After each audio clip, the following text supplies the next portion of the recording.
On the island of Los Negros, where the Japanese outnumbered the American landing forces, General Douglas MacArthur took a risky gamble. The USS Phoenix, a light cruiser, attacked shore defenses on the Japanese-controlled island.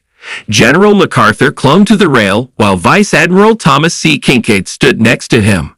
At that moment, 1,000 American soldiers were being stationed on this vital outpost in the Pacific by the Southern Fleet. Suddenly, counterattack fire from Los Negros surrounded the Phoenix. A missile burst only 200 yards away. MacArthur recalled the last time he had encountered such close-range enemy shell fire at the Argonne during World War I a quarter of a century earlier. His flagship fired a thundering broadside in return. Despite the heavy resistance, the Americans had a good start to the February 1944 Los Negros landings. Just 95 minutes after the initial waves reached shore, the hard-charging Americans captured Momot Airfield, while Kinkaid's fleet swiftly neutralized troublesome shore batteries. General MacArthur stepped ashore at midday to personally assess the progress of the reconnaissance and force operation. After a brief tour of the front lines, MacArthur met with Brigadier General William C. Chase, the senior Army commander on Los Negros. MacArthur then made a decisive decision. What was supposed to be a low-risk raid turned into an all-out invasion when he ordered Chase to remain and hold the airstrip at any cost. MacArthur acted without fully understanding the tactical situation. More Japanese soldiers than Allied officials had estimated were present on the island, significantly outnumbering the American forces. That night, MacArthur returned to his flagship and sailed to an Allied base in New Guinea. Admiral Kinkaid's invasion fleet, consisting of all but 2 destroyers and the light cruiser USS Nashville, accompanied the Phoenix. This meant that Chase's inexperienced cavalry soldiers had only the gear they had carried and limited naval gunfire support for the island assault. The Japanese launched their first attacks as night fell. While some infiltrators cautiously moved between the lines, others threw hand grenades into American foxholes. 2 infiltrators were discovered and eliminated shortly before sunrise, just a short distance from General Chase's command post on March 1. The fatigued American cavalrymen welcomed the dawn by tallying the rounds left in their cartridge belts before starting the difficult task of eliminating snipers from their confined beachhead. They counted 66 enemy corpses from the previous night's battle, facing what promised to be a long day ahead. Brigadier General Chase learned from intercepted communications that over 4,400 Japanese soldiers were opposing him on Los Negros and nearby Manus Island. Unbeknownst to him, their commanding officer was planning a full-scale counterattack with the goal of destroying the poorly armed American intruders. Would Chase's troops be able to hold out long enough for reinforcements to arrive? Or was Los Negros destined to be another notorious last stand for the United States cavalry? During the winter of 1943 to 1944, General Douglas MacArthur, as Supreme Commander of the Southwest Pacific Area (SPA), kept his air, sea, and ground forces incredibly busy. American troops stormed ashore at Rabaul on the southern edge of New Britain. On December 15, 1943, after 11 days of intense fighting, the U.S. successfully took control of strategically important airfields. Marines landed at Cape Gloucester on the northwest coast of New Britain, and on January 2, 1944, the Allies launched a second amphibious assault at Cedar on New Guinea, with the crucial airfield once again being the primary objective. These actions were part of Operation Cartwheel, a major campaign aimed at neutralizing Japanese naval and aviation facilities in Rabaul, New Britain. Rabaul, with its extensive harbor and airfield network, had been a central hub of Japanese operations in eastern New Guinea and the Solomon Islands since the start of the Pacific War. Without neutralizing this threat, the Allies could not safely advance. Once engineers under MacArthur's direction completed extending the runways at Cape Gloucester and Cedar, Rabaul fell well within the operational range of American medium bombers, which were escorted by fighters. The Allied Air Force began to suffocate Rabaul's ability to defend itself and resupply. Lieutenant General George C. Kenney and Major General N.S. Whitehead, 2 prominent aviators, were key architects of this aerial campaign. Kenny, overseeing the United States Southwest Pacific area, STPA, and Whitehead, the deputy of the 5th Air Force, recognized that the challenging distances and limited resources provided a perfect setting for their innovative combat strategy. They believed the Allies could defeat their adversaries without engaging in costly ground battles. Instead, they planned to destroy Rabaul's airfields and sink every cargo ship in the harbor, leaving the Japanese forces isolated and immobilized. General MacArthur, having a background as a ground commander, began to appreciate the new skills his air and naval forces were contributing to the battle. By January 1944, Kenny and Whitehead's relentless air assaults had forced the 98,000-strong Japanese garrison at Rabaul to wither away. Additionally, Admiral Kinkaid had begun settling into his role as commander of the 7th Fleet, also known as MacArthur's Navy. The 7th Fleet, unprecedented in its composition, operated without Admiral Chester Nimitz's carriers and battleships, relying instead on smaller, more flexible task groups. These groups were designed to quickly land and sustain invading forces, moving assault soldiers and supplies around the Southwest Pacific. The 7th Fleet depended on a variety of shallow draft landing craft and destroyer transports, or APDs, to carry out its missions. An Allied officer described Rabaul as a self-feeding prisoner of war camp by the first week of February. As attention shifted northwest toward the Admiralty Islands in the Bismarck Archipelago, General MacArthur had two main objectives. First, to close the remaining air and sea routes linking Rabaul to Japanese outposts further west, and second, to develop the underutilized harbor into a major staging ground for MacArthur's anticipated return to the Philippines. The tentative date for the Admiralty Islands invasion was set for April 1, 1944. Preparations for this invasion included gathering detailed information on the topography, weather, and enemy forces in the region. The Admiralty Islands were located approximately 500 miles from the nearest Allied bases in New Guinea and 360 miles west of Rabaul, marking the next critical step in the Allied strategy. Seidler Harbor was framed by the arc of two large islands, Manus and Los Negros. Manus, the larger of the two, was elliptical, measuring approximately 49 miles long and 16 miles wide. This largely uninhabited island was densely covered in jungle except for its northern shore and was divided by a central mountain spine. Los Negros, shaped like a horseshoe, extended 15 miles long with a narrow strait separating it from Manus. While the southern areas of Los Negros featured rugged terrain, the northern part offered flat ground that held potential for future airbase construction.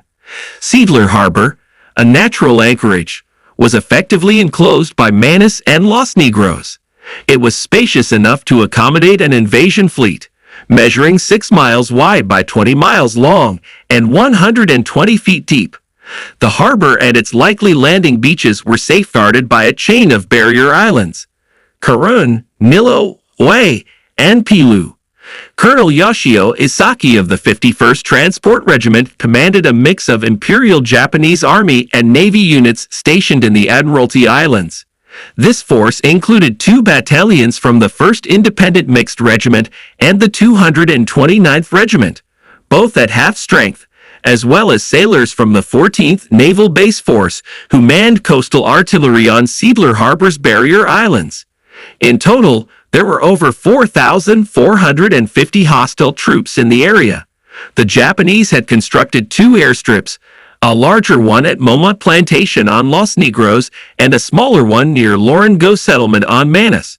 However, these runways had deteriorated due to the intensified bombing by the 5th Air Force. By February, Colonel Isaki ordered his men to conceal their numbers, locations, and activities from American reconnaissance aircraft. Once he confirmed that the garrison was effectively cut off, Isaki's strategy proved successful when on February 23, for 90 minutes, the 317th Photographic Reconnaissance Squadron's B-25 Mitchell bombers flew over Los Negros without encountering anti-aircraft fire or spotting signs of enemy presence. Pilots reported to General Whitehead in New Guinea that the area appeared deserted. Based on these findings, Whitehead, with an unverified estimate of 300 Japanese troops still in the Admiralty Islands, relayed this information to General Kenny at SWBA headquarters in Brisbane, Australia. Upon receiving the report on February 24, General Kenny determined that Los Negros was ripe for invasion. Always on the lookout for tactical opportunities, General MacArthur paid close attention to Kenny's assessment to confirm whether the Momot airstrip was abandoned and to decide on the next strategic move. The aviator suggested dispatching 800 soldiers or a reconnaissance force to the Admiralty Islands to occupy Los Negros for an extended period, contingent on the accuracy of Whitehead's information. This detachment should invade Manus and its neighboring barrier islands immediately to verify the aircrew's reports. Additionally, Kenny recommended sending a small surveillance group ahead of the main force. MacArthur pondered this suggestion and, after some reflection, declared, "That's going to put the cork in the bottle." He then summoned Admiral Kincaid and the SWBA's operations officer to his office, informing them that the operation to the Admiralty Islands would commence on February 29. It was a dramatic moment at headquarters, known for its commanding general's flair. The orders were to land on Los Negros Island near Momot Airfield and conduct immediate reconnaissance to assess enemy strength and disposition. This directive was issued early on February 25. Lieutenant General Walter Kruger of the 6th U.S. Army, who also oversaw the alarm force responsible for ground operations in the theater, was particularly astonished. Kruger managed to convince MacArthur to increase the force size from 800 to 1,000 soldiers, but with only 4 days to prepare, transporting this number of troops was a challenge. Significant preparatory work had already been done. Kincaid organized a flotilla of APDs and fleet destroyers, while Kruger stationed soldiers near Oro Bay, New Guinea. Following the reconnaissance landing, reinforcements were expected to arrive on slower-moving landing ships and tanks. Despite these preparations, intelligence officers from the 6th Army questioned the accuracy of the Air Corps' claim that Los Negros and Manus were abandoned. According to their sources, around 4,500 Japanese troops still occupied the Admiralty Islands. On February 27, just before dawn, a 6-man team from the elite Alamo Scouts boarded a U.S. Navy PBI Catalina flying boat to assess and report on the enemy positions on Los Negros. The Alamo Scouts made their way through the jungle near Momot Airfield, and after landing in a rubber raft, they found evidence of Japanese occupation everywhere. The team evaded multiple infantry patrols, and their leader said a brief but alarming radio report that evening, describing the area as heavily fortified.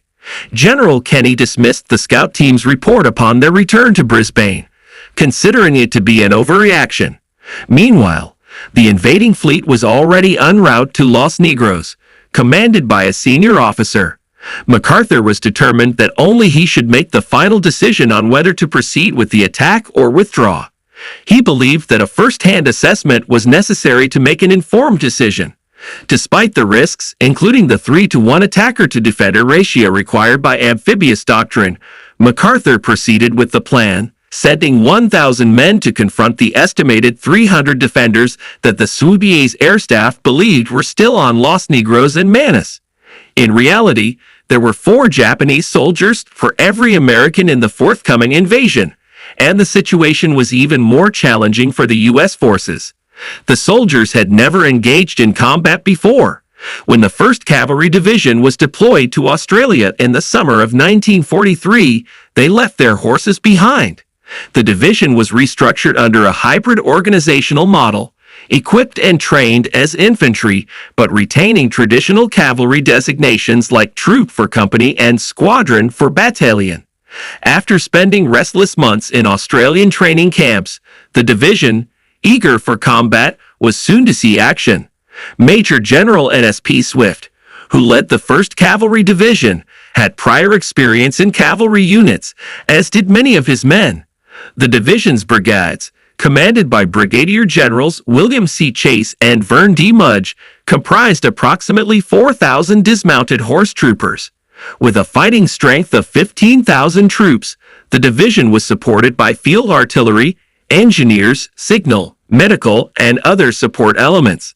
For the Los Negros mission, General Chase selected the 2nd Squadron, 5th Cavalry Regiment, as the core of his assault unit. The 673rd Anti-Aircraft Machine Gun Battery, armed with a dozen 50 caliber machine guns, provided air defense, while two 75mm pack howitzers from the 99th Field Artillery offered fire support.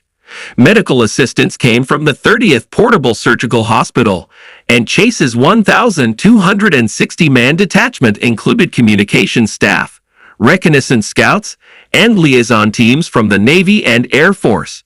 On February 29, 1944, before dawn, Task Force Brewer, the code name for this reconnaissance force, arrived off Jamanda Light Point on the east coast of Los Negros. As the cavalrymen boarded landing craft and personnel ramps, APs for their journey, Navy cruisers and destroyers began shelling the coast. They aimed for Haine Harbor, a narrow waterway near Momo's runway, hoping to stay clear of Japanese coastal fortifications. The Japanese defenders, led by Colonel Isaki, were caught off guard by the naval bombardment and the flurry of 500-pound bombs dropped by B-25s as the 345th Bomb Group. Stunned and taking cover in their foxholes, they were ill-prepared for the American assault. At 8:17 a.m., the first wave of Task Force Brewer landed on White Beach without opposition. However, Isaki's troops quickly recovered from the initial shock and began to return fire on the landing craft as subsequent waves approached. The Americans faced heavy retaliation, and the tropical downpour made it difficult for American ships to locate and neutralize the concealed Japanese gunners. Yank magazine journalist Corporal Bill Aline vividly described his experience ashore. "The Navy men in the bow hollered at us to keep our heads down or we get them blown off. As we neared the channel, we waited, stooping down and cursing. The crack of machine gun fire echoed over our heads as the Navy gunners retaliated with 30 caliber weapons mounted on both sides of the barge. Our landing craft trembled as we quickly disembarked on the beachhead. Once ashore, the soldiers rapidly moved across the Momo airstrip, with cavalry platoons advancing 300 yards into the surrounding forest. By 9:50 a.m., General Chase's task force had landed all men and supplies. Despite gaining some ground, the Americans suffered 2 dead and 3 injured. They faced indications of a heavy enemy presence everywhere, including many hastily abandoned bivouac sites located about a mile south of the shore. Patrols meticulously examined a network of bunkers, dugouts, and trenches around the perimeter. Documents found in one command bunker suggested that up to 200 Japanese anti-aircraft gunners were stationed to guard this area of Los Negros. On Los Negros, most of the Japanese defenders had fled when the gunfire began. However, Colonel Isaki planned a counteroffensive, and the Japanese would likely return. For the moment, only a few riflemen who had stayed behind were sporadically engaging the Americans. Later that afternoon, when General MacArthur visited the front lines, these skirmishers were still active. A cavalry lieutenant tugged on the general's sleeve and pointed to an enemy hideout, apologizing for the danger. "We killed a sniper in there just a few minutes ago," the lieutenant said. "Excuse me, sir," MacArthur responded. "That's the best thing to do with them." His comment quickly spread among the ranks, providing the troops on Los Negros with a much-needed moment of levity. Despite the humor, the cavalrymen were soon ordered to fortify their positions. General MacArthur decided that Task Force Brewer would continue its assault. General Chase ordered his forces to establish a small 1,500-yard perimeter around the western side of Momo Airport.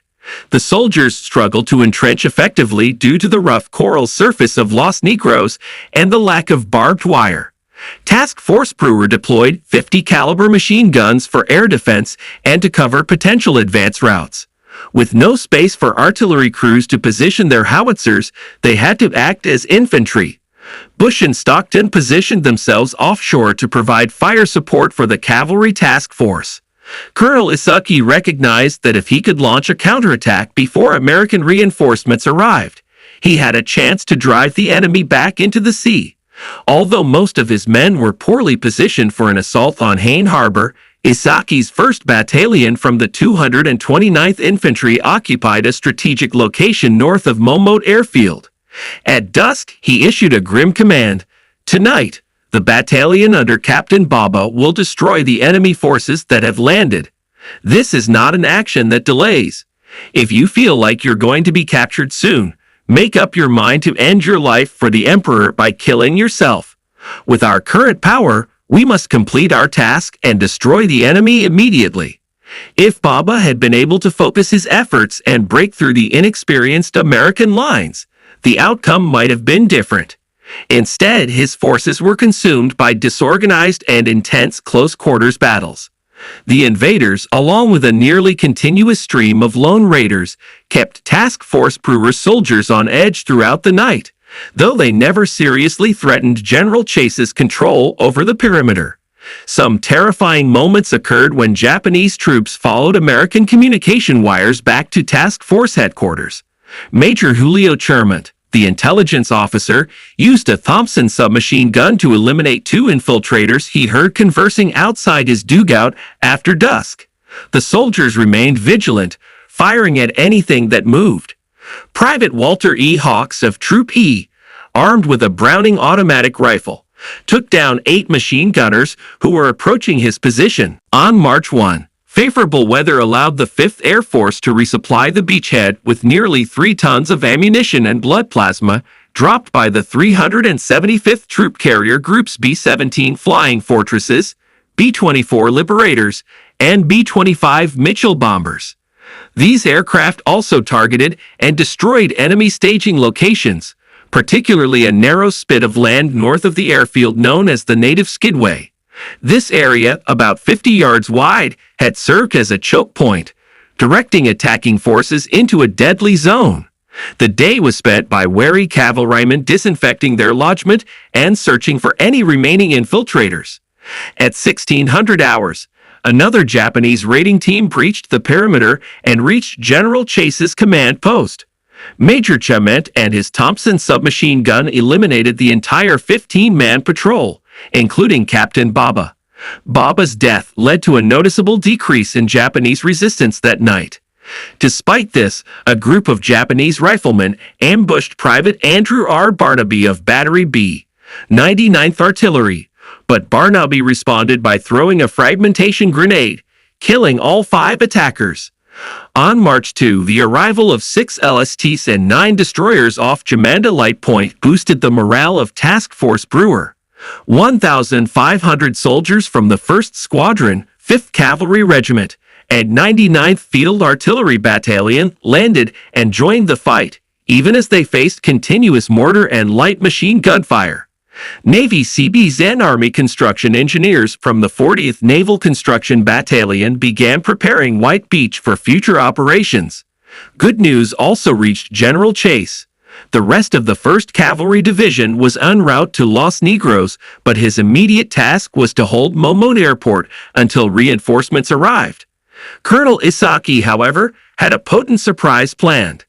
Captain Okami's 2nd Battalion, 1st Independent Mixed Regiment, under Isaki, faced delays as they crossed Manis and the Barrier Islands to assemble for the counterattack, primarily moving at night due to Allied airstrikes and naval gunfire. By March 3, when Okami's forces finally began preparing for the battle, T.F. Brewer had fully encircled the Momot Airport perimeter. General Chase anticipated the main enemy assault from the left or south, where a new horse troop was dug in. After 4 nights of almost constant fighting, the 2nd Squadron was exhausted and prepared to cover the northern approaches and the Skidway. Defensive trenches excavated by the Seabees were located just behind the 2nd Squadron, ready to support the cavalry. An 18-gun field artillery battery closer to the shore conducted close-quarters fire operations, while American and Australian destroyers targeted probable Japanese infantry concentrations. The battle took a dramatic turn when at 2100 hours, a Japanese plane dropped 8 bombs, destroying communications and forcing many soldiers into their foxholes. With the eruption of 2 signal flares, Okami's battalion launched a strong offensive. The Japanese forces advanced across the heavily fortified Skidway, which was defended by artillery, machine guns, and mortars. Many soldiers were killed by intense defensive fire, mines, and booby traps. The waves of attackers were relentless. As one wave subsided, another emerged. By midnight, the impact of the Japanese assault was evident. The focus of their fury was mainly on Troop G8, where Sergeant Troy A. McGill and his men held their position. Despite their bravery, 400 of McGill's troopers fell, leaving only one surviving soldier. In the aftermath of the intense battle on March 3, it was discovered that the lone survivor from Troop G had suffered serious injuries but had managed to hold off an assault believed to involve 200 Japanese soldiers. The survivor was later found among 130 enemy corpses, clutching his weapon like a club. For his bravery, he was awarded a posthumous Medal of Honor. Automatic firearms proved crucial in the conflict. Troop G's Staff Sergeant Clarence T. Sparks fired his machine gun until it burned out, and then crawled to retrieve a fresh rifle, which he quickly set up to continue the fight. His determination was critical in the defense. Japanese soldiers used various tricks to deceive the defenders. One English-speaking raider tried to mislead Corporal Joseph Hodonsky with a casual greeting, only to be taken down by Hodonsky's .45 automatic. Other tactics included infiltrators compromising communication lines, which led a Green lieutenant to mistakenly abandon his post, allowing Japanese soldiers to breach the perimeter. The 100 Seabees from the 4th Naval Construction Battalion, initially engaged in construction work, dropped their tools and took up rifles to support the heavily pressed units. They even conducted counterattacks to help stabilize the defensive line. Japanese attempts to land soldiers at Hine Harbor were thwarted by machine guns, artillery, and anti-aircraft weapons, thanks to the bright moonlight that exposed their approach. The final enemy assault occurred shortly before daybreak, with a column of 50 Japanese soldiers charging directly into a heavy barrage of fire while supposedly singing deep in the heart of Texas. Their desperate attempt was quickly repelled. By 7:30 the next morning, General Chase reported to 6th Army headquarters that they held the entire perimeter and everything was in order. Despite the victory, it came at a high cost. 244 Americans were injured and 61 lost their lives. The Seabees alone suffered 9 fatalities and 38 injuries. The U.S. troops had counted and incurred the dead of 779 enemy soldiers by the evening of March 4, marking a significant but costly victory for Task Force Brewer. By March 4, 1944, it was reported that around 168 enemy soldiers were discovered, and Colonel Isaki had lost 1,400 soldiers during the intense fighting of March 3 to 4. On March 5, Major General Swift arrived to take over the command of the Los Negros campaign. By then, Hine Harbor was bustling with activity as Army and Navy construction experts worked to restore Momo Airfield and improve port infrastructure. Medical personnel were busy attending to casualties, and supply dumps were being set up.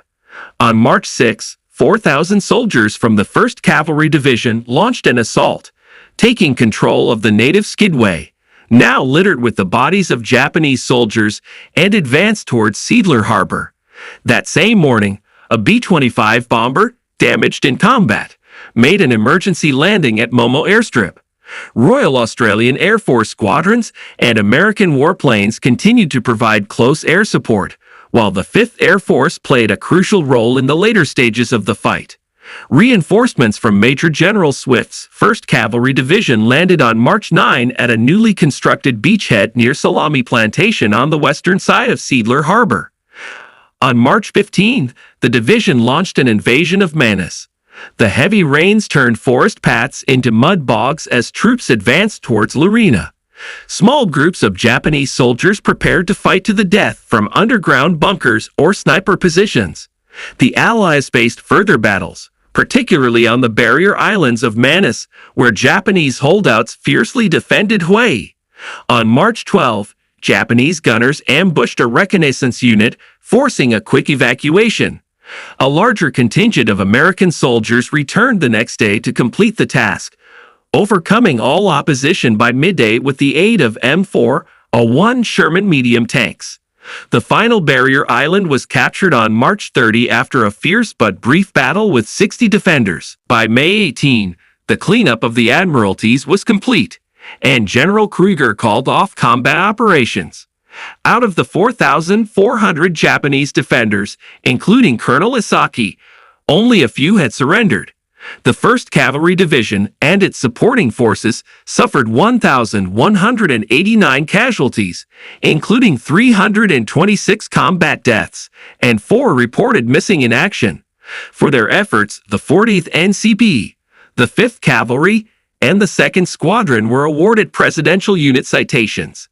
The Allies gained valuable naval anchorage and airfields, which were crucial in isolating Rabaul and facilitating subsequent advances throughout New Guinea. MacArthur's daring strategy in the Admiralties set the stage for his next major objective, the invasion of Mindanao in the Philippines, fulfilling his promise to return to the Philippines. This account of the campaign highlights the high cost and significant impact of MacArthur's operations in the Admiralties, paving the way for further successes in the Pacific theater. The campaign in the Admiralty Islands, particularly the Battle for Los Negros, was a pivotal moment in the Pacific theater during World War II. General Douglas MacArthur's bold strategy to capture the Admiralties was fraught with risks, but ultimately proved successful.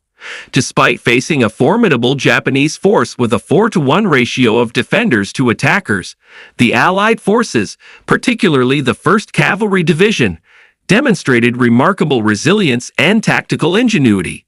The operation involved intense and costly fighting.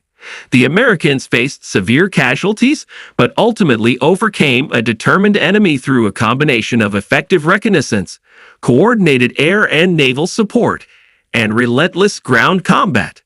The Japanese, despite their fierce resistance and strategic defensive positions, were unable to prevent the Allies from establishing a critical foothold in the region. The capture of the Admiralty Islands provided the Allies with vital naval anchorage and airfields, significantly contributing to the isolation of Rabaul and setting the stage for subsequent advances in New Guinea. This success underscored the effectiveness of MacArthur's island-hopping strategy, which aimed to bypass heavily fortified positions and focus on strategically valuable locations. The campaign's outcome not only advanced Allied objectives in the Pacific, but also solidified MacArthur's reputation as a key military leader. The victory allowed him to move forward with his broader plan to return to the Philippines, fulfilling his promise to the Filipino people and furthering the Allied push towards victory in the Pacific. In summary, the Admiralty Islands campaign was a testament to the courage and determination of the Allied forces, as well as the strategic acumen of General MacArthur. It marked a crucial step in the broader effort to defeat Japanese forces in the Pacific and set the stage for future successes in the theater.